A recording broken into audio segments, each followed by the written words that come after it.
నమస్కారం. ముందుగా PS VGR news ను ఆదరిస్తున్న ప్రేక్షకులకు స్వాగతం. పిఎస్ విజిఆర్ న్యూస్ కు స్వాగతం.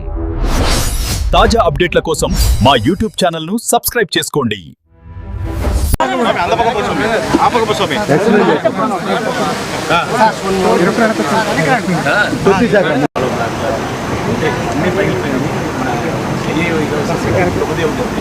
అది కూడా ట్రాక్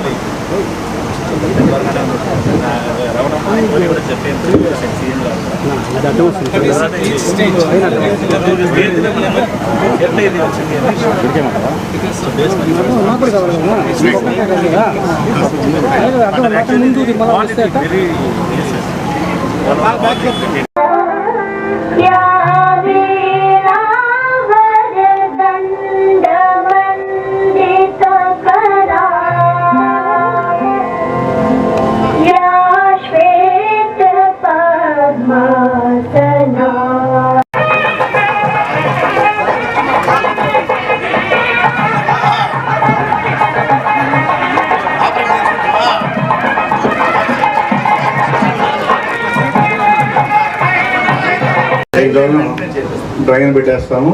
మీ పిల్లలకి అంగన్వాడీ స్కూల్ కూడా పెట్టించేస్తాం. అంగన్వాడీ స్కూల్ కూడా మీకు ఇక్కడ ఏర్పాటు చేస్తాం. 27 మంది పిల్లలు ఉన్నారంట. ఎవరమ్మా? ఎంతమంది ఉన్నారు?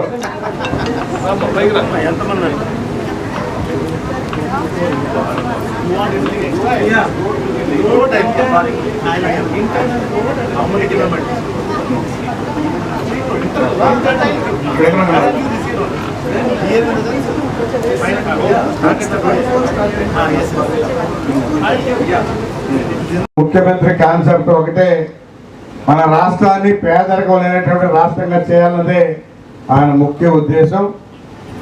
అందులో P4 అని చెప్పనేసి పెట్టి ప్రైవేటు ప్రభుత్వం రెండు కలిసి చేసే విధంగా ఇప్పుడు ఈ ప్రోగ్రాం కూడా ప్రభుత్వం ఉంది, ప్రైవేటు ఉంది. ఎందుకంటే రోడ్లు కానీ డ్రైన్స్ కానీ అన్నీ కూడా మనం చేస్తున్నాం. వాళ్ళు టీవీఎస్ సంస్థ ద్వారా ఇల్లు కట్టించారు. బాగా వాళ్ళని అభినందించాలి మనం.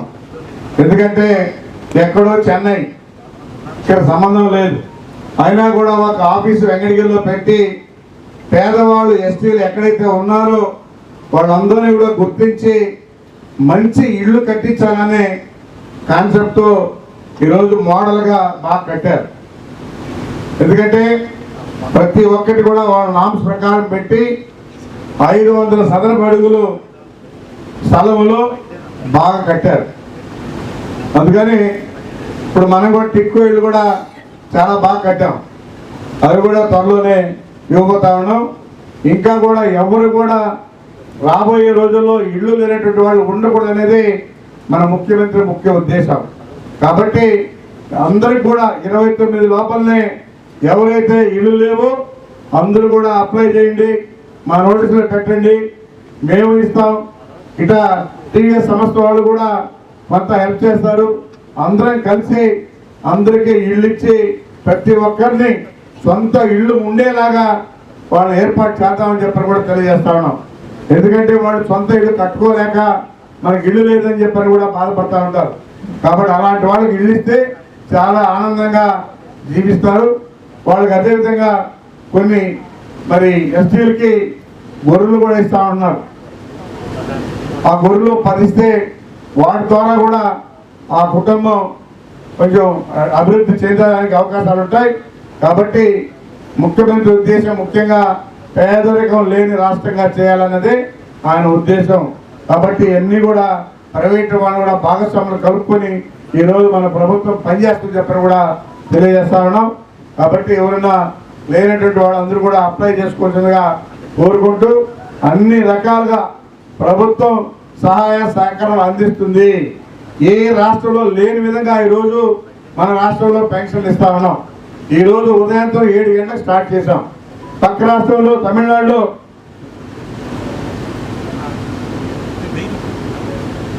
పక్క రాష్ట్రంలో ధనిక రాష్ట్రం బ్రహ్మాండంగా నిధులు వస్తాయి వాళ్ళకి. ఎందుకంటే వాళ్ళకి కంపెనీలు ఫ్యాక్టరీలు ఉన్నాయి, ట్యాక్స్లు బ్రహ్మాండంగా వస్తాయి. అయినా కూడా చెన్నైలో వచ్చేది 1000 రూపాయలు పెన్షన్. ఈరోజు కర్ణాటకలో వచ్చేది కూడా అంతే. ఈరోజు మన ఆంధ్రాలో 4000, 6000, 10,000, 15,000 కోట్ల రూపాయలు ఒక పెన్షన్లు ఇస్తా ఉన్నాం మన ప్రభుత్వం. అది చంద్రబాబు నాయుడు. గత ప్రభుత్వంలో ఎప్పుడు ఇస్తారో ఎప్పుడు తెలియదు, డేట్ లేదు. 15వ తారీఖు ఇచ్చేవాళ్ళు, 10వ తారీఖు ఇచ్చేవాళ్ళు.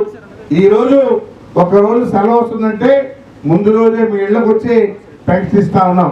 అది చంద్రబాబు నాయుడు పరిపాలన. కాబట్టి ఈ రాష్ట్రం బాగుండాలన్నా, ఈ రాష్ట్ర ప్రజలు బాగుండాలన్నా, మీ పెద్దల భవిష్యత్తు బాగుండాలన్నా ముఖ్యమంత్రి 20 సంవత్సరాలు ముందుగా ఆలోచిస్తాడు. మీరు చూశారు హైదరాబాద్ని హైటెక్ సిటీని చేసేటప్పుడు ఒకనొకప్పుడు ఎగతాళి చేశారు. హైటెక్ సిటీ అంట, ఏం పల్లె చంద్రబాబు నాయుడు అని రకరకాలుగా మాట్లాడారు. ఈరోజు అదే హైటెక్ సిటీ ఒక సింగపూర్ అయింది.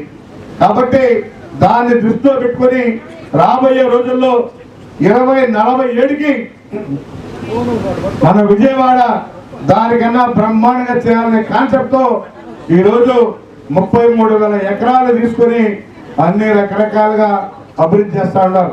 ఆగ మేఘాలుగా పనిచేస్తా ఉంది. ఇంకో ఆయన ఉన్నాడు, 3 బుక్కలు ఆటాడుతున్నాడు జగన్మోహన్ రెడ్డి. 3 రాజధానులంట, ఏ రాష్ట్రంలో లేవు. ఆయన మాట్లాడే మాటలు అలా ఉంటాయి. కాబట్టి మన రాష్ట్రం బాగుండాలన్నా, మన బిడ్డల భవిష్యత్తు బాగుండాలన్నా చంద్రబాబు నాయుడు ముఖ్యమంత్రిగా ఉండాలి. కాబట్టి శాశ్వతంగా ఉండాలి.